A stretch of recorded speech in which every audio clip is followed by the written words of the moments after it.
Entre todos, este es un programa muy especial, realmente tenemos un programa lleno de información, tenemos un programa que nos va directamente a informar sobre temas centrales en la comunidad correntina. Para comenzar tenemos el tema de trasplante de órganos, que es un tema que realmente impacta en la sociedad correntina. Tenemos en este momento al director del CUCAICOR, el doctor Álvarez, que es un honor tenerlo con nosotros, así que ahora vamos a hablar un poquito con él.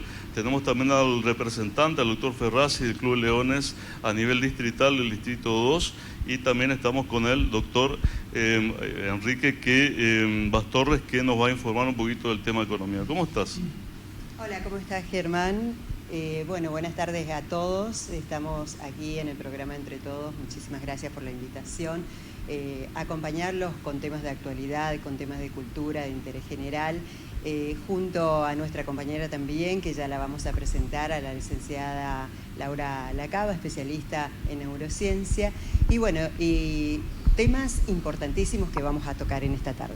Hoy tenemos temas fundamentales, así que yo creo que tenemos que abordarlos ya cuanto antes. Vamos a empezar con, primero tenemos a Enrique Bastorres, que Enrique Bastorres sería... Es nuestro actual senador provincial y fue también ministro de Hacienda y Finanzas de la provincia, el ministro de Economía de la provincia de Corrientes. Bienvenido entonces al señor Enrique Bastorres. Bien, bueno, gracias. ¿Qué tal? ¿Cómo estás, Enrique? ¿Qué tal, licenciada? Y nos tenemos que presentar al licenciado también Aguirre, que es nuestro panelista del día de hoy, que es el psicólogo, que ahora vamos a tratar un poquito. Bueno, Enrique, el micrófono, si puedes darle, Laura. Vamos a tratar un poquito el tema prometido que habíamos tratado, es este desorden que hay a nivel nacional con respecto a la República Argentina, con respecto al tema de economía. La ministra Batakis ha informado ciertas reglamentaciones o ha dicho que va a venir a continuar lo que estaba antes, ¿no? A nivel nacional. ¿Qué te parece a vos esto de que sea un ministro que ingresa esta inestabilidad política, económica? ¿Hacia dónde vamos con esto? Bueno, son dos o tres temas concomitantes, ¿no? Acá se enlaza un poco la cuestión económica, la cuestión técnica y la cuestión política, pero fundamentalmente tenemos que, y lamentablemente tenemos que hablar que la falencia es política. ningún instrumento económico funciona sin la cobertura política adecuada. Y la cobertura política tiene varios aspectos. Lo primero, que de la política y de quien tiene la responsabilidad de gobernar depende el rumbo que se le dé a un país. Y además otra cosa central, las organizaciones intermedias son la polea de transmisión entre la administración del Estado y la sociedad. Y para cimentar la certidumbre, que es lo que hace falta para que los actores económicos, los actores que intervienen en la economía, tanto inversores, empresarios, consumidores, gremios, para que estos sectores que son muy importantes en la economía funcionen bien, es fundamental que exista un ambiente sano institucional que se recueste en la certidumbre.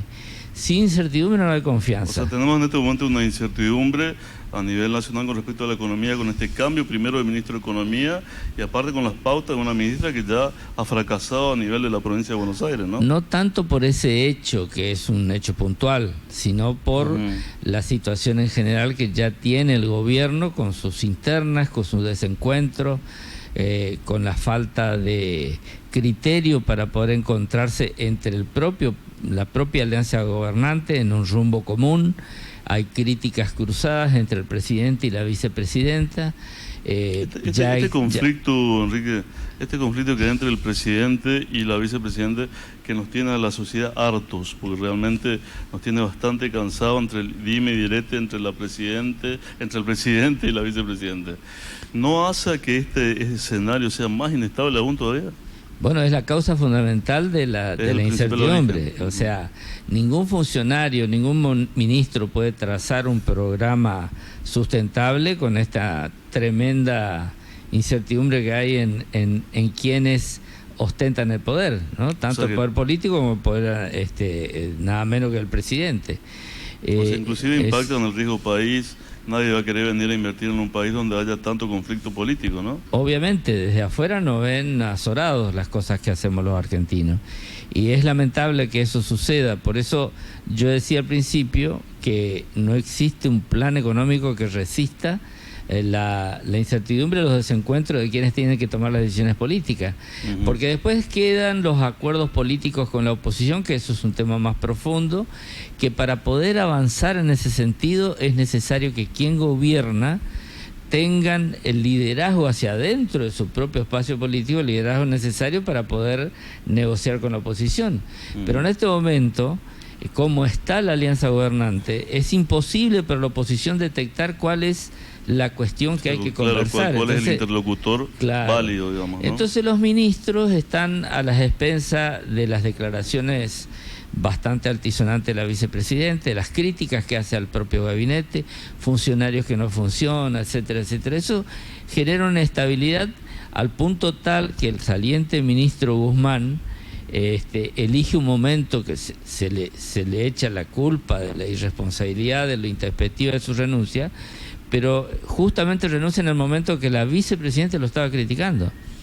Y la verdad, o sea, lo sacó la vicepresidenta, digamos. La vicepresidenta lo estaba criticando y el ministro saliente le presentó la renuncia y quedó muy ofendida la vicepresidenta porque le salió el tiro por la culata, discúlpeme el término, porque está bien, estaba queriendo instalar en la sociedad una situación, un eje, y la opinión pública giró a esta noticia y todo el mundo se olvidó que estaba hablando la vicepresidenta. Así que yo creo que esta le quitaron protagonista. Exacto, que es lo peor que le pueden hacer a la vicepresidenta. Es lo peor que le pueden hacer a Cristina Kirchner. Obviamente esta imagen desastrosa que tenemos desde lo institucional genera mucha incertidumbre. Por ahí se le critica a los mercados, pero los mercados no son una entelequia. Los mercados tiene elementos técnicos, elementos económicos, materiales, pero también tiene personas detrás de los mercados. Claro, porque los mercados es la transacción que existe entre la actividad económica, entre las empresas, consumidores, esto es el mercado. Entonces decir que los mercados es una infamia, lo mismo que decir, como decía la vicepresidente, que el monstruo más perverso que existía en la Tierra era el Fondo Monetario Internacional, cuando el acuerdo que consiguió Guzmán era justamente no pagarle al monstruo. Entonces, como consigue ese acuerdo, que significa no pagarle por 4 años, le quemaron el libreto a la vicepresidenta porque se quedó sin discurso. Claro. Entonces, por supuesto, ahí lo comenzó a odiar a este hombre que hizo su tarea de reprogramar la deuda. La verdad que no hay forma de entender, no es normal esta señora. La verdad que es muy difícil ya comprender. que dijiste no es normal esta señora, me imagino que me estás hablando de una personalidad bipolar, ¿no? Como dicen que tiene la vicepresidenta. No soy psicólogo y con respecto a esa ciencia... En base a tus palabras, Enrique, sí. ¿No? ¿Qué vamos a hacer con una persona que viene, que de acuerdo a cómo se levanta el país va para un lado, para otro lado? Me parece que este nivel de estabilidad no nos merecemos los argentinos.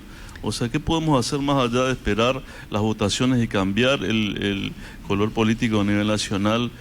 Bueno, como provincia estamos un poco más resguardados, digamos, ¿no?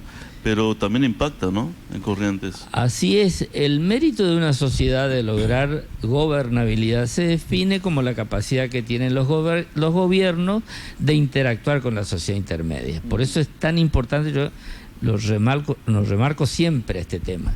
Organizaciones intermedias sólidas, bien armadas, acá estoy observando al representante Cruz Leones, son instituciones señeras muy importantes para transmitir a la sociedad, porque ellos representan a un sector de la sociedad, igual que los gremios, igual que los empresarios.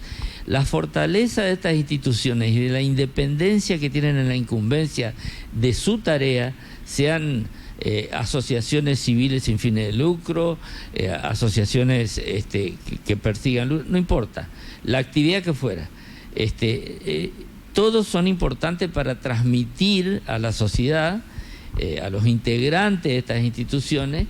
Un club de fútbol, por ejemplo, también es importante que esté bien organizado, que tenga liderazgos claros, que cumplan con su conformación jurídica. Esto hace bien a la sociedad. Y es la única manera que el gobierno, quien tiene la responsabilidad de gobernar, a través de esta sociedad intermedia, pueda llegar a la sociedad. Por eso le puede llegar a todos. Los medios de comunicación son muy importantes, pero también son básicamente más importantes los sectores, bien representados. O sea, bien manejados, digamos, que representan a la sociedad. Y después el requisito que el Estado debe observar es el de gobernabilidad, que es la interacción con estos sectores y además la institucionalidad.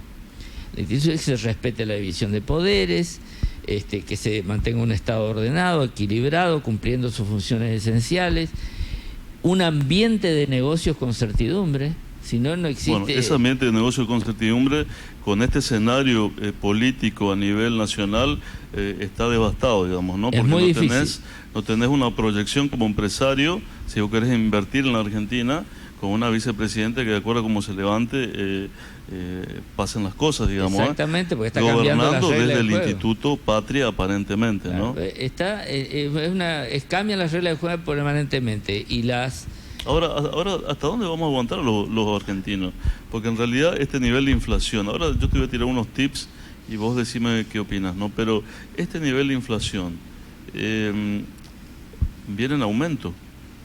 ¿Qué va a pasar? Porque por más paritarias que haya, eso es con la gente que está dentro del sistema, pero hay gente que está fuera del sistema que en el mientras tanto, pues te vas al supermercado, viste, aumentan los precios, los que vamos al supermercado y compramos las cosas, te das cuenta que generalmente ya no te alcanza con lo que te alcanzaba 2 meses antes nada más. Hay un sector de la sociedad que va a estar desprotegido. No estamos como sentados en una bomba, digamos, social. Estamos muy cerca de una crisis social que nadie espera que eso ocurra, y yo creo que hemos logrado como sociedad una sensatez y una paciencia sin límite, pero la verdad es que la gente está muy mal. Y nadie se regocija, ni siquiera la oposición se regocija de esa situación, que podría ser una oportunidad política, digamos, pero claro. Nadie quiere salirse del orden, porque el desorden trae pésimas consecuencias. Imagínense una cuestión médica, una urgencia médica en el medio de una manifestación social. Imagínense, acá veo la gente vinculada a las cuestiones de... Ahora vamos a hablar, está trasplante, acá el director del Cucaicor justamente. Imagínense que tengamos una urgencia, hayamos conseguido un elemento fundamental para alguien que está esperando un trasplante y tiene que ocurrir una situación donde no puede llegar ese órgano. Un piquete, que esté la ambulancia trasladando un órgano y que haya un piquete. Que ahora después le vamos a preguntar al doctor Álvarez si ha pasado alguna vez eso, ¿no? Pero... Bueno, ojalá no ocurra nunca, pero digamos, o el traslado de una ambulancia, una urgencia, lo que fuera. Esas cuestiones son desórdenes que no se merece nadie. No hay que alertar, no hay que alentar estas cosas que se entienden superadas, pero la verdad que la inflación es un redistribuidor ciego de la riqueza y es un impuesto en sí mismo, un impuesto que castiga al que menos tiene, al que no se puede proteger, porque es el deterioro de la moneda y el deterioro del salario.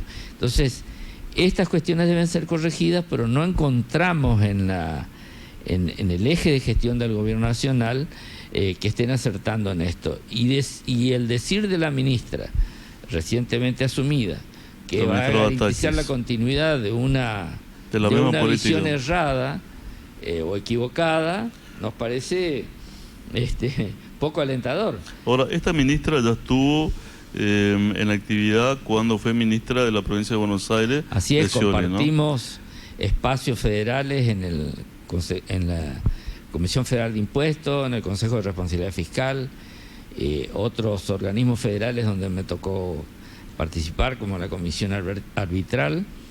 Yo estuve como representante de la provincia de Corrientes en el comité ejecutivo de esas 3 entidades, y en esa oportunidad la pude conocer y interactuar con ella, conozco su pensamiento, y la verdad es que entiendo sus pretensiones, las expresiones que dijo, el equilibrio fiscal y todo lo demás, pero sin apoyo político no llega a ningún lado. Yo le deseo que le vaya muy bien. Sí, de hecho, le envié un mensaje deseándole éxito en su gestión, pero sí, fue ministra de Scioli y actualmente se desempeñaba como secretaria de Relaciones con Provincia. Tratamos de comunicarnos con ella y no pudimos, Así que usted si tiene un teléfono, ocupada. Nosotros después nos comunicamos con ella. Debe estar un poquitito ocupada, digamos. Me imagino. Bueno, vamos a aprovechar la presencia de Enrique Vaz Torres.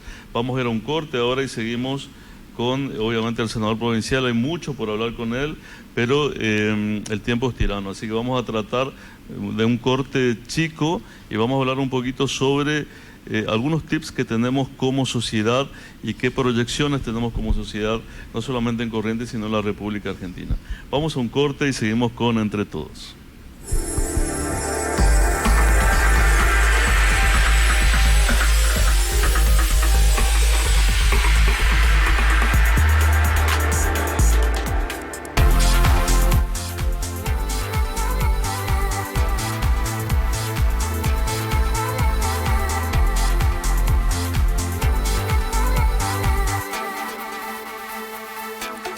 Quiero ver más allá de este sentir, saber qué hacer cuando no tengo Dios, saber quizás lo que vendrá después, a dónde iré si este no es mi lugar.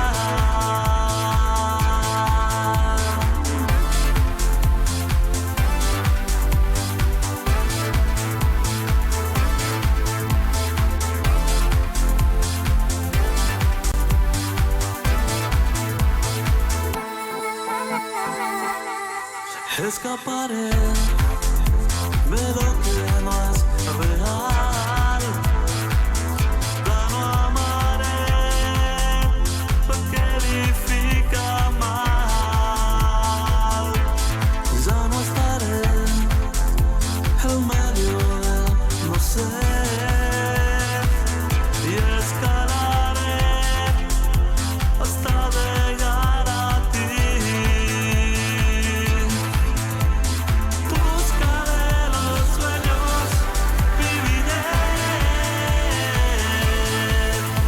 Hasta llegar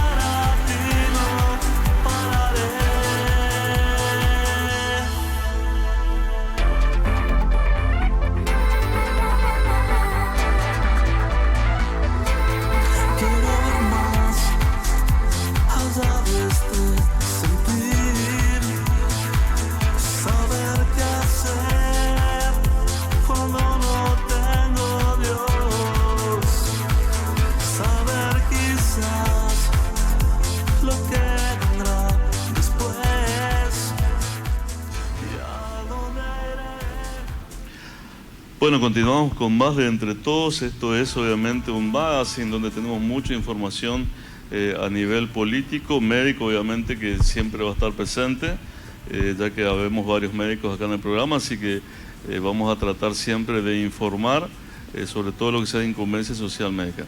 Seguimos con el doctor Bastorres y la licenciada Laura Lacaba, que nos va a mostrar un poquito, después nos va a comentar sobre el premio internacional que no se podía creer a nivel internacional de recibir el premio. Pero bueno, vamos a hablar dentro de un ratito de eso con la licenciada Lacaba.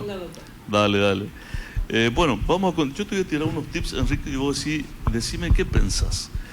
Milei.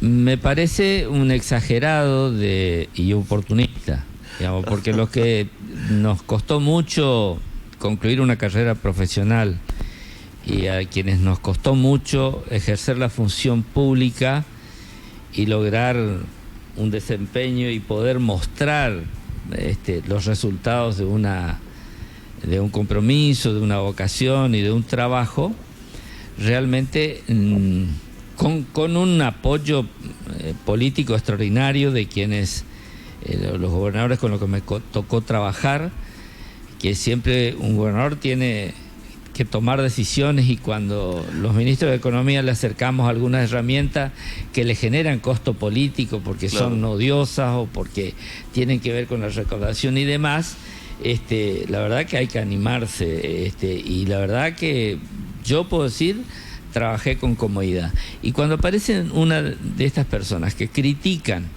a la clase política como que es una casta, para entusiasmar el descrédito, el desgano, el hastío que tiene la sociedad y fundamentalmente los jóvenes. El discurso de Milei sobre la casta política, entonces, me parece que es desacertado, que es oportunista y todavía no demostró nada que sabe hacer. Y me genera otra gran duda, que tome una palabra sagrada que es la libertad y la confunda con la actividad de los mercados y con la dimensión del Estado. Ahora, hablemos eso un poquito, es una torpeza, no me gusta Milei para nada, se habrán notado. Evidentemente se nota que no. Pero vamos a algunas cosas que dice Milei. La destrucción del Banco Central. ¿Qué te parece? Una barbaridad, no nuestra situación, o sea, si bien es cierto, quiere dolarizar la economía. Claro, si bien es cierto, el Banco Central está. Yo voy a hacer una ecuación muy sencilla y van a ver cómo se rompen los argumentos de Milei.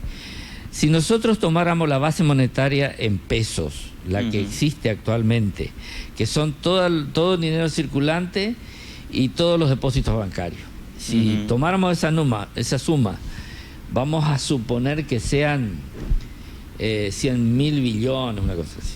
Vamos a redondear una cifra que sea fácil de pensar, 100, un valor de 100, por decir algo. Eso es todo el circulante que existe.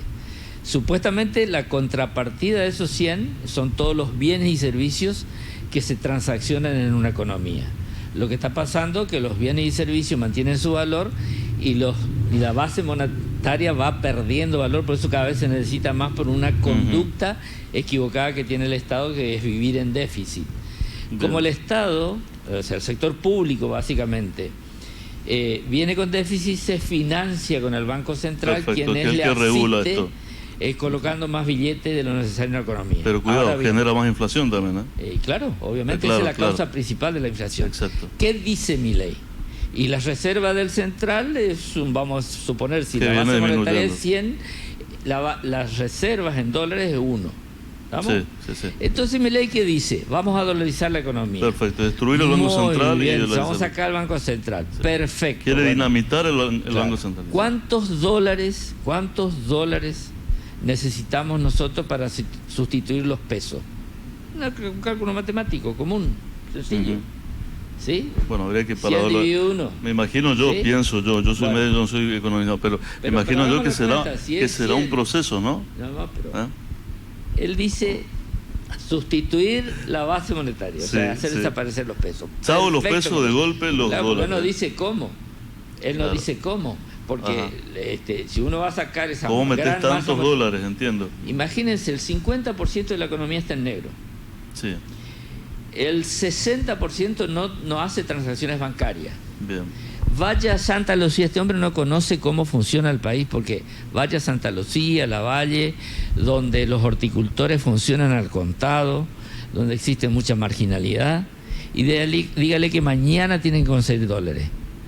Usted hace la ecuación esta que yo le digo, de la división de la base monetaria sobre es un punto peso. muy válido, Enrique. Ahora yo te pregunto, hay países No le que alcanza los dólares, no tiene forma de sustituir los pesos. Es cierto, ¿no? ¿Entiende? Ahora, nosotros no obtenemos dólares, justamente el problema del dólar es que no lo generamos. Claro, no. Ahora, hay países que han hecho han dolarizado su economía. Por ejemplo, Ecuador, Venezuela viene justamente bajo... Ecuador, hablemos de Ecuador, ha llegado a una inflación bajísima con esto de dolarizar la economía, ¿no? Obviamente, pero ellos partieron de una reserva y partieron de un flujo de capitales del exterior fenomenal. O sea, flujo de capitales hacia Flujos de capitales del exterior que le generaron la cantidad de dólares. O sea, no es necesarios. posible hacerlo en Argentina en este momento. No, porque nosotros tenemos que generar los dólares. A ver, lo que él dice es drásticamente que desaparezca el déficit fiscal. Por lo tanto, lo que está diciendo es que todos los planes sociales de un día para otro se terminan de ser financiados con emisión monetaria. Claro, sí. Yo espero que Milei se anime a caminar por la plaza. Entonces, es una persona que no entiende nada de la realidad y usa este discurso para entusiasmar y para poder crecer en la encuesta. Pero cuando le preguntaron sobre trasplante de órganos, eso sí, derrapó y se fue. Entonces, básicamente se desmoronó en la encuesta. Justamente después vamos a hablar con el doctor Álvaro lo que dijo Milei sobre el tema de trasplante de órganos. Pero imagínense otra cosa que hizo Milei. Cuando le preguntaron quién lo financia, no supo qué decir. Entonces ahí está la razón de su existencia. Yo no tengo ningún problema, es decir, hay dos empresarios muy importantes que le están financiando. Él está en contra de la financiación de la política. Pero a él lo financia para que ande por todos lados y use aviones. Pregúntele a ver cuánto tendría que facturar su consultora para que pueda funcionar como funcione. Mire, a mí me gustaría... No te gusta Milei. No es que no me gusta, a mí no me gusta ninguna persona que no tenga trayectoria y que no haya demostrado en su vida que sirvió para algo. Perfecto, muy bien. ¿Estamos claros? O sea, no es una cuestión ideológica. Entiendo. Porque se amarrea la libertad con una cosa inexistente y eso no sirve. Bien. El doctor Gustavo Valdés. Un gobernador que está en una etapa donde este proyecto político nos permitió, de un momento muy difícil de nuestra provincia, salir del endeudamiento crónico y llegar al equilibrio fiscal. En ese punto, en el equilibrio fiscal, le tocó a Gustavo encarar una cruzada muy ambiciosa. Bueno, toda la pandemia y los incendios en el medio, cosa que lo dificultó, digamos, pero a él le tocó la etapa del crecimiento autogenerado. Por eso su discurso y su gestión se enfoca en la modernización del Estado, el desarrollo, la inclusión, y la verdad que empujó y empuja y se mueve y va para ese lado, haciendo honor a la pertenencia de este proyecto político.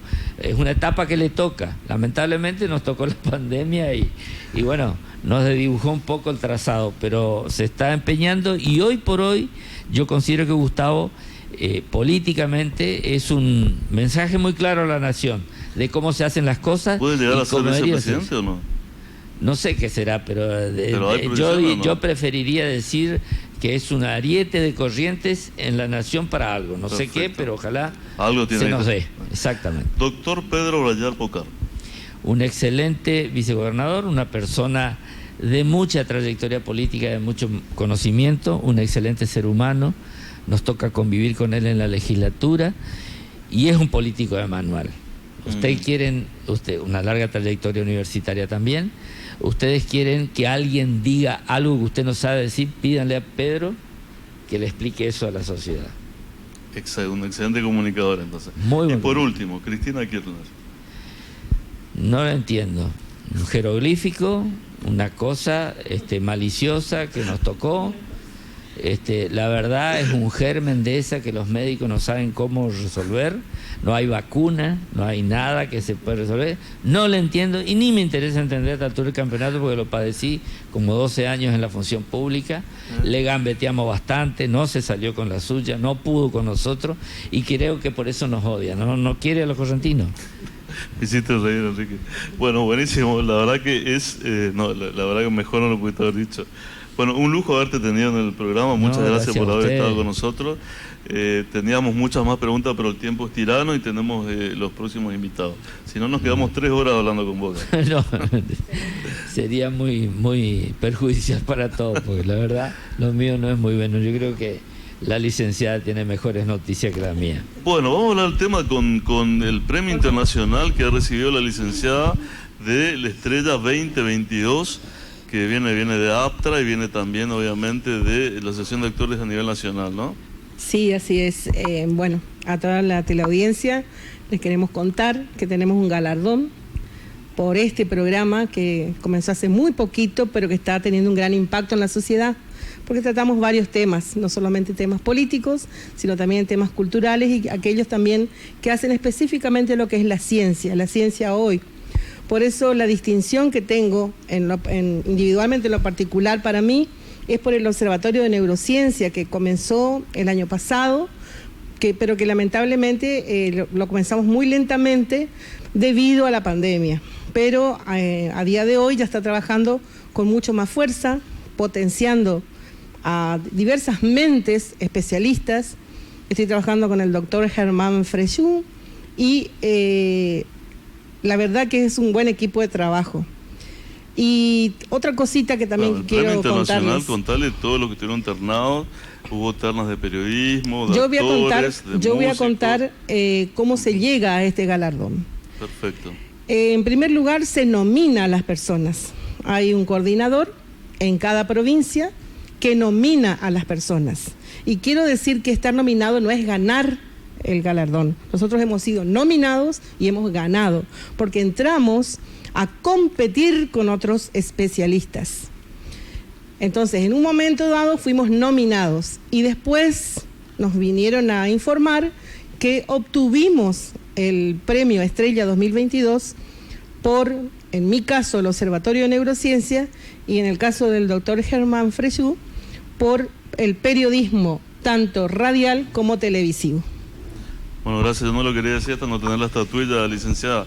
Pero vamos a traer la estatuilla y lo vamos a presentar, lo vamos a mostrar un poquito acá, porque la verdad que me impresionó el lugar, pero los Oscars quedaron chiquitos, ¿eh? Vamos a agrandarlo un poquito, ¿eh? La verdad que estuvo espectacular. Sí, porque fue una cena de gala, se entregó una cena de gala en el Palacio Español en Cava. Sí. Y en el Palacio Español en Buenos Aires. Exactamente, reunió a artistas, a distintas personalidades culturales, a gente destacada en la ciencia. Yo estaba en la terna con Fanny Mandenbaum, y después estaba en la otra terna que estaba al lado con Ricky Maravilla, que ganó Ricky Maravilla.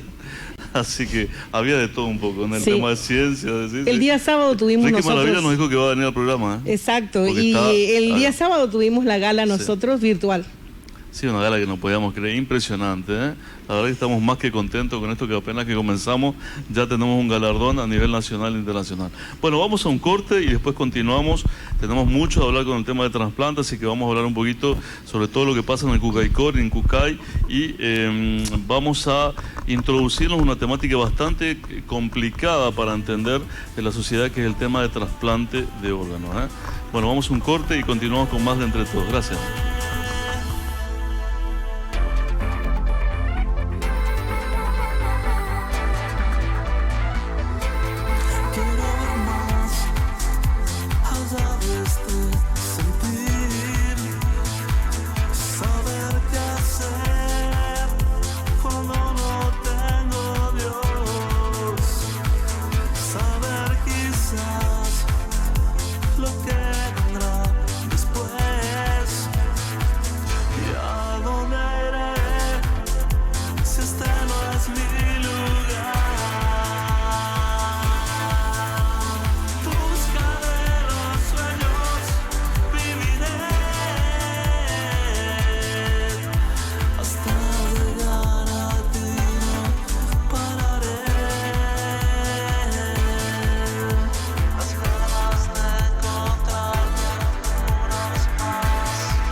quieras, Facu.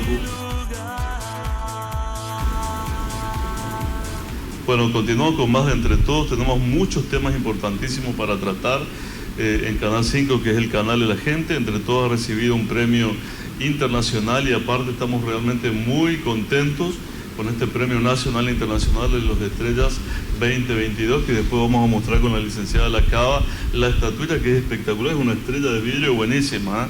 La verdad que tiemblan los Óscar, ¿eh? Soy muy exagerado, ¿verdad? Pero bueno, la verdad que estamos muy contentos con esto de recibir el premio.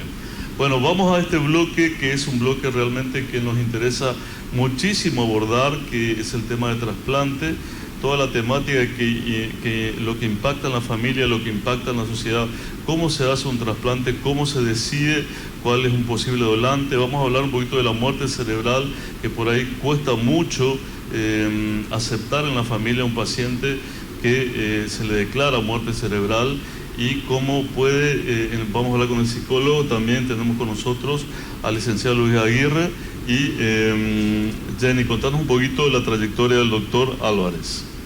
Bueno, nos visita en el programa Entre Todos el director del Instituto Cucaicor, el señor doctor Héctor José María Álvarez, quien es médico intensivista y su matrícula es 4528, matrícula de la provincia. Bienvenido a nuestro programa al doctor Héctor José María Álvarez, director del Instituto Cucaicor. Bien, esta es la presentación del doctor Álvarez. Yo lo conozco al doctor ya de cuando era estudiante, ya era muy estudioso el doctor, yo me acuerdo bien cuando estábamos en la facultad. ¿Qué tal? ¿Cómo estás, doc?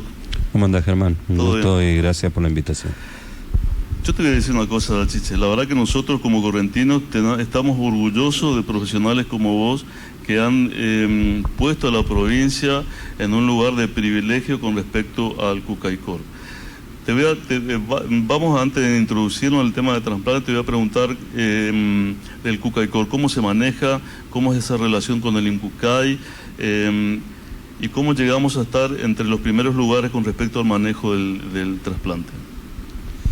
Bueno, el trasplante en el mundo ya se lo conoce en el siglo pasado, con el primer trasplante exitoso de órganos en el año 1957, que fue el trasplante renal, previamente el trasplante de córneas en 1907 y en 1916 ya se realizó en Argentina, y trasplante renal en la Argentina en 1962, es decir que en el mundo la práctica trasplantológica empezó a comenzar y la Argentina ya fue impactando y poniéndolo en práctica, y todas las prácticas de trasplante, no solamente de tejido, de célula, de órganos, y la Argentina fue mejorando. Eso llevó que en el año 1978 el Estado viera la necesidad de crear un centro que se lo llamó CUCAI en el primer momento, en el año 1978, y justamente para empezar a regular toda esta actividad que cada vez se estaba haciendo más frecuente en principales centros de Buenos Aires, Córdoba, Mendoza, Rosario, y se creó el CUCAI, el Centro Único Coordinador de Ablación e Implante. Eso llevó a que cada vez se empiecen a hacer más trasplantes, empezó a aparecer el trasplante cardíaco, el pulmonar, donde el doctor René Favaloro fue uno de los precursores acá en Argentina, en su fundación, en la Fundación Favaloro, y después vino el trasplante hepático en el Argerich, después en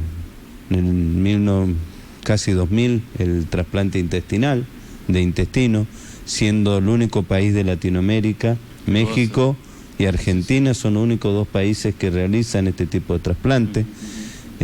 Brasil ahora un centro se está especializando con los equipos de Argentina para abrir un centro de trasplante de intestino. O sea, toman la experiencia argentina en Brasil para el trasplante exactamente, ¿no? Siempre todos los equipos de trasplante tienen que tener una experiencia y una práctica a nivel mundial.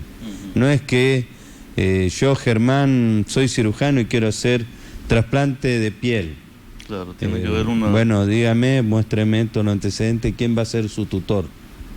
Cuando se habilitó el trasplante cardíaco en el Instituto de Cardiología, ellos tuvieron que tener un tutor a nivel nacional, que los regulara, que los si tenían algún inconveniente, este tutor le pueda solucionar.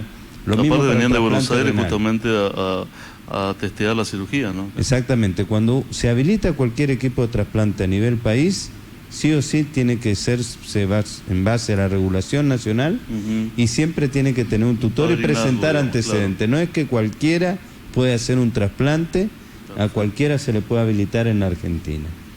Y esto es porque gracias tenemos una regulación que tiene 40 años, más de 40 años, el año 78. Aparte sí se exige un nivel, obviamente, de competencia con respecto al tema de trasplante.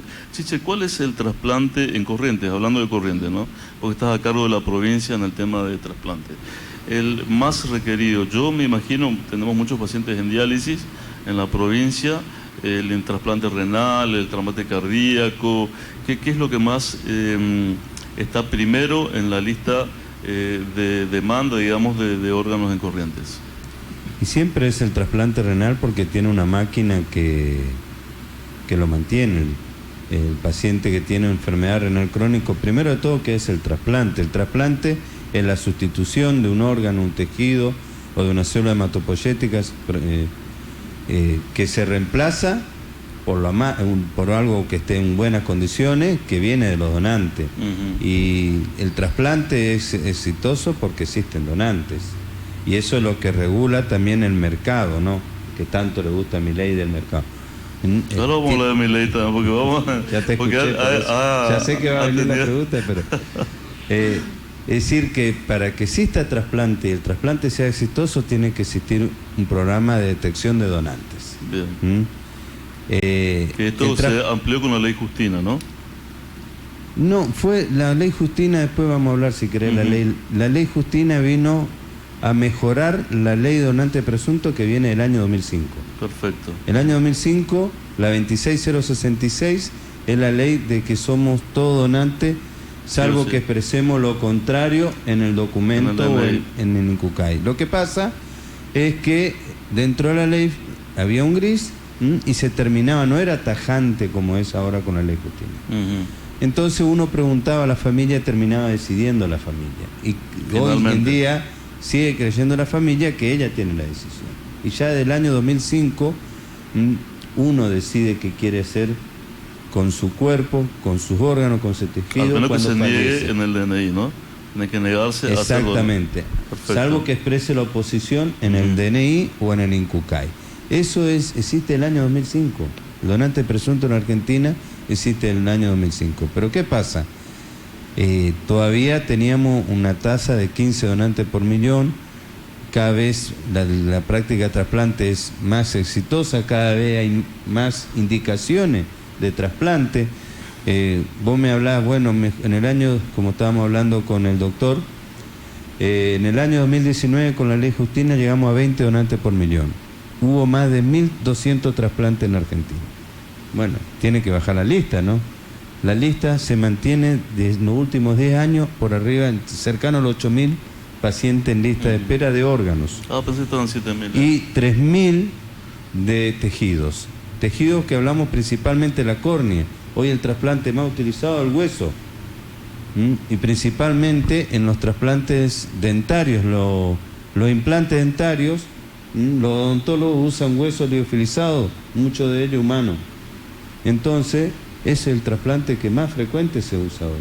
No está registrado dentro del INCUCAI, sí, en la parte interna nuestra, sabemos, los odontólogos hoy tienen que pedir autorización para poder comprar el hueso liofilizado y poder usarlo cuando van a hacer el implante dentario.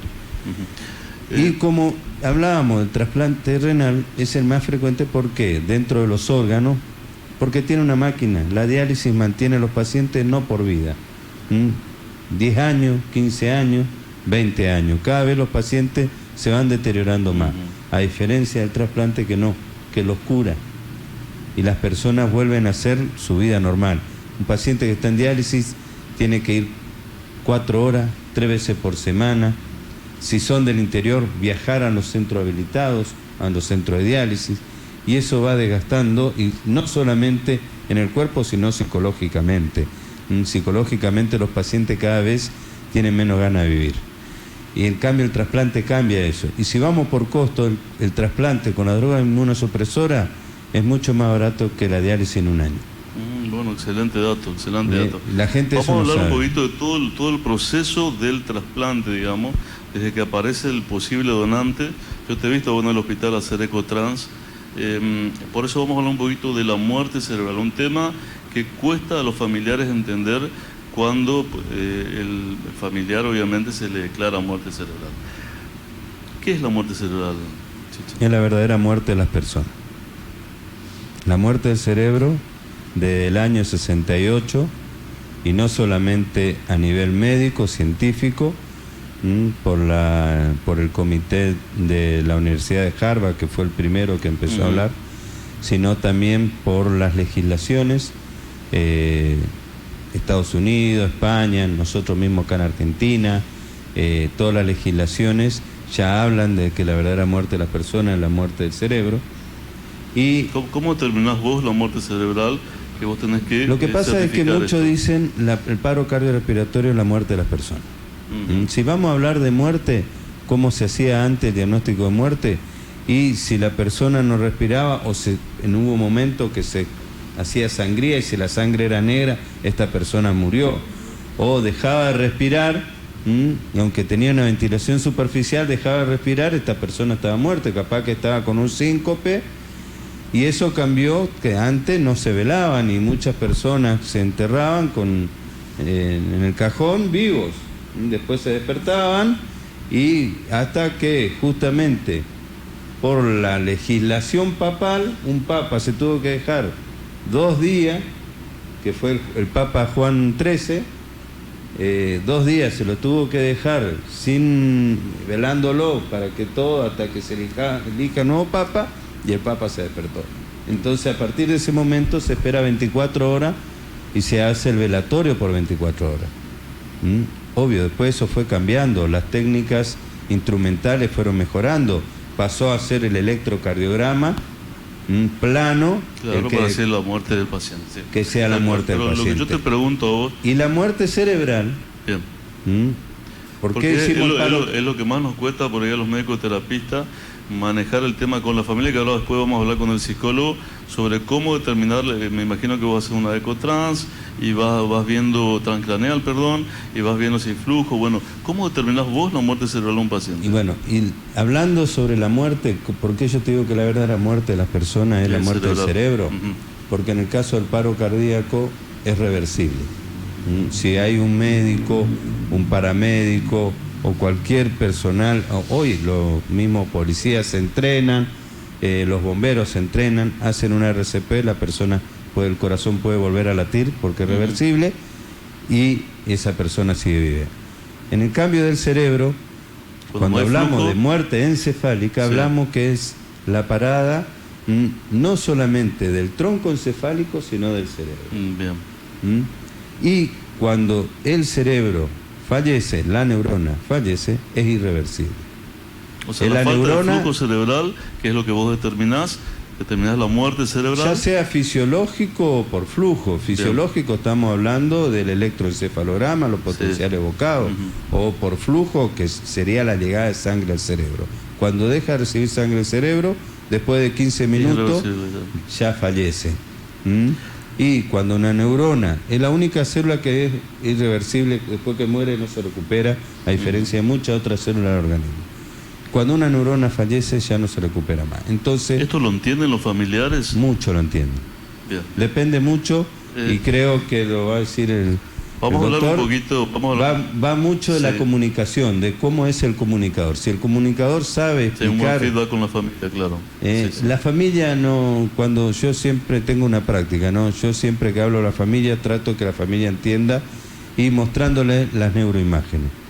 Y la familia mostrando una neuroimagen normal y la neuroimagen de su familiar.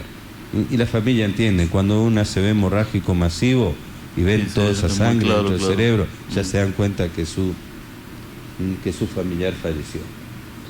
Y depende mucho del comunicador, ¿no? El comunicador, Corrientes, en sus años, hemos practicado mucho. Yo me he ido a formar a España en comunicación, en diagnóstico de muerte. mis otros colegas que trabajaban conmigo fueron preparando un curso de comunicación, de cómo teníamos que comunicarnos. Aprendimos mucho los españoles, ellos tienen un curso, el EDEP, de cómo tenemos que comunicar y enseñar a la familia. Y eso nos ha llevado a tener el éxito que tuvimos con el pre-ley de donante presunto, con la ley donante presunto, y bueno, lo demostramos ahora con la ley Justina. El año pasado fuimos la provincia que tuvimos la tasa más alta de donante de órganos a nivel país. Es increíble, ¿eh? Corrientes estaba entre los primeros lugares y bueno, mucho también de la gestión del doctor Álvarez acá. Licenciado, ¿cómo es el tema, cómo impacta en la familia?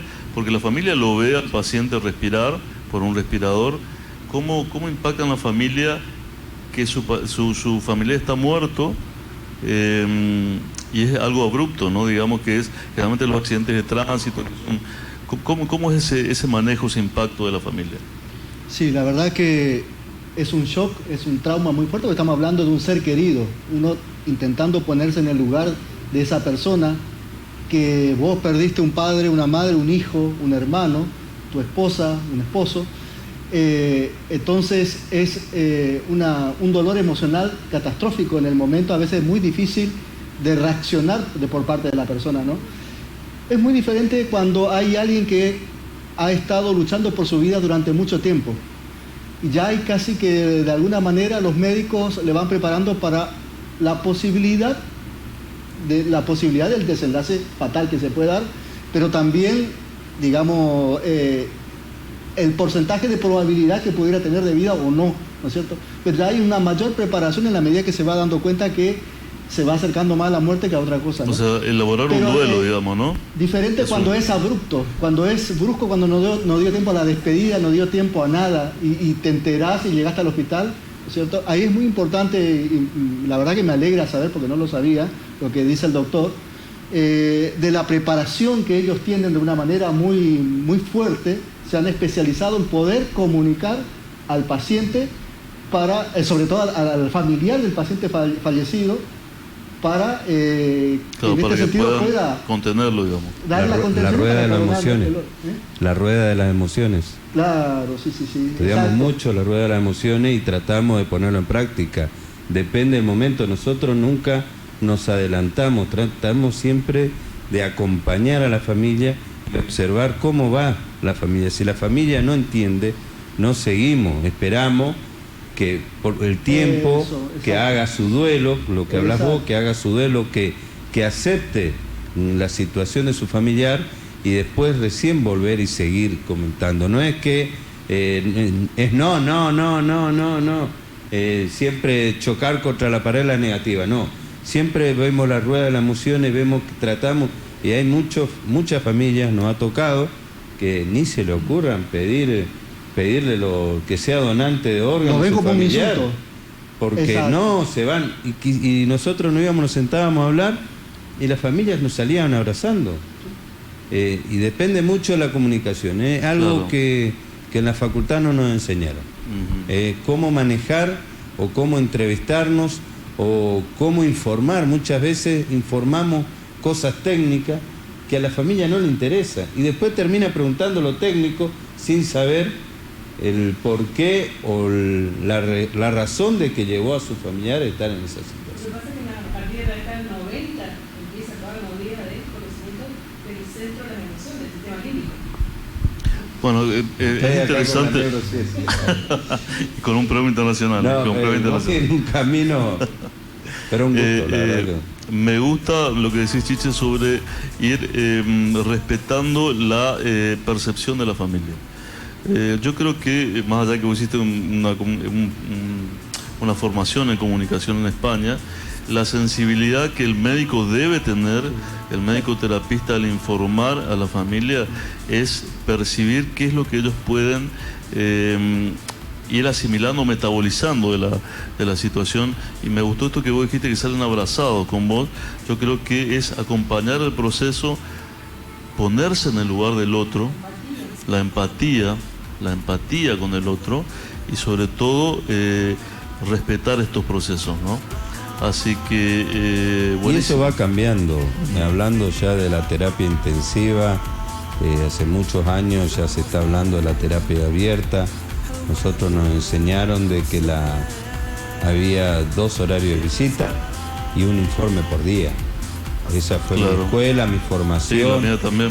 Sí. Y hoy las terapias abiertas, la humanización de las terapias intensivas, hablan de terapia abierta, de que sea el familiar el que acompaña el proceso de enfermedad, que hay mucha gente que trabaja, que no puede ir en ese horario de visita y uno le va a privar, le priva muchas veces porque venimos, no, porque el jefe dijo que solamente...